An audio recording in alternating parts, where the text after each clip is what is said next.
राधे राधे। तुलसी माला तो मैं आपको बनानी सिखा चुकी थी, लेकिन सुमेरु नहीं बताया था और बीच में मेरी हो गई थी तबीयत बहुत ज़्यादा ख़राब। तो आज मैं माला में सुमेरु लगाना सिखाऊंगी। और माला के मोती के अकॉर्डिंग धागा लेना होता है। जैसे ज़्यादा चौड़े छेद वाले मोती हैं तो उतनी ही पड़त धागे की बढ़ा लें। अगर मोती ढीला रहेगा तो माला फेरने में मज़ा नहीं आएगा और फिर गांठ भी अच्छी नहीं लगेगी और माला की लुक भी अच्छी नहीं बनेगी। इसलिए जैसे मोती का छेद होता है उस हिसाब से आप धागा ज़्यादा कम ले सकते हैं। अगर बिल्कुल ही बारीक छेद हैं तो तुलसी माला के मोती को कटोरी में पानी डालकर भिगो दें और सुई से या किसी भी नुकीली चीज़ से, जो छोटे प्लास्टिक के पेचकस आते हैं, उससे भी थोड़ा सा छेद आप चौड़ा कर सकते हैं। गिले होने के बाद मोती में छेद आसानी से हो जाता है। और फिर उसको पूरी पिरोने के बाद घी लगाकर, हल्दी लगाकर धूप में रख दें, फिर वो माला अच्छी बन जाएगी। अगर नई माला है आपके पास तो हल्दी और तेल लगा के या देसी घी लगा के गोपाल जी को अर्पण करके फिर अपनी माला फेरनी शुरू कर सकते हैं। और इस तरीके से गांठ लगानी है। पहले एक राउंड लगा लें और फिर दूसरा। इसी तरीके से पूरी माला में गांठ लगानी होती है। और गांठ लगाना तो मैं पहले सिखा चुकी थी और अब लगाना सिखाऊंगी सुमेरु। मैं फटाफट छोटी माला बना रही हूँ 27 मनी वाली। और गांठ लगाने का तो वही तरीका है। एक बार उंगली के ऊपर धागा लपेटो इस तरीके से और उसी धागे में से 2 बार ये दूसरे वाला धागा निकाल दो और फिर धीरे धीरे खिसका के मणिये के पास ले आओ और फिर उस धागे को खींच दो। तो इसी तरीके से धागा छोटा बड़ा नहीं होना चाहिए। गांठ इसी तरीके से पूरी माला में लग जाएंगी। अगर छोटा बड़ा धागा होगा तो वो फिनिशिंग नहीं आएगी माला में। तो इस तरीके से आप माला 108 मणिये की बना सकते हैं। बिल्कुल आसान तरीका है।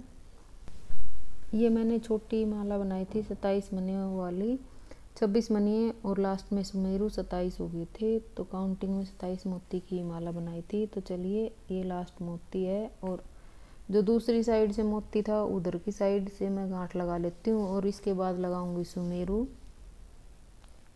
और ये मणिये के साथ लगानी है गांठ, बिल्कुल भी दूरी नहीं रखनी है, क्योंकि दूरी रखेंगे तो मणिया लूज हो जाएगा और वो काउंटिंग करने में दिक्कत आएगी। तो ये दोनों धागे बराबर कट कर लेती हूँ। ये एक्स्ट्रा धागा था इस माला में।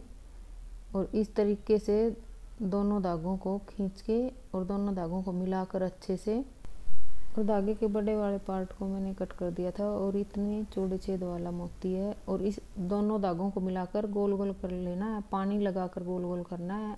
फिर ये बत्ती सी बन जाएगी। और ये मैं सुई की हेल्प से इस धागे को अंदर कर रही हूँ ताकि दूसरी साइड निकल कर आ जाए। और ये अच्छे से निकल कर आ गया है क्योंकि इसका छेद था बहुत मोटा। और सुमेरु अगर आप वृंदावन से लाएंगे तो अलग से ही आता है चौड़े छेद वाला, ताकि धागे अच्छे से पिरोए जाएं।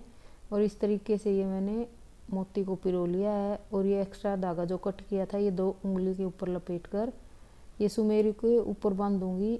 इस तरीके से कट करके आप वीडियो में ध्यान से देखते रहिए।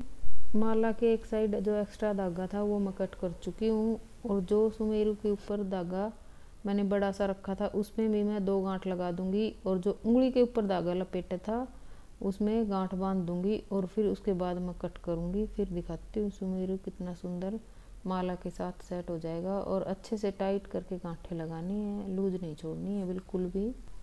लीजिए, जो उंगली के ऊपर धागा लपेटा था उसके साथ मैं अच्छे से गांठ लगा चुकी हूँ। और अब इस एक्स्ट्रा धागे को कर दूँगी कैंची से कट। और इस तरीके से टाइट से कर देना। सुमेरु के ऊपर भी जो एक्स्ट्रा धागा उसको लपेट के इस तरीके से। लीजिए, धागे को अच्छे से टाइट कर चुकी हूँ मैं। और अब मैं कर दूँगी कैंची से कट एक्स्ट्रा धागे को भी, और जो उंगली के ऊपर लपेटा था उसको भी कट कर दूँगी इस तरीके से कैंची से। और ऊपर फ्लावर की तरह कर देंगे शेप देके कैंची से कट करके इस तरीके से। और जो धागे जुड़े हुए थे उनको भी मैंने कट कर दिया। आप बारीक वाली कैंची आती है जो छोटी सी, उससे भी कट कर सकते हैं।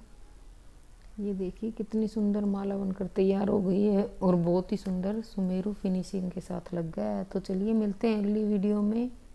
राधे राधे।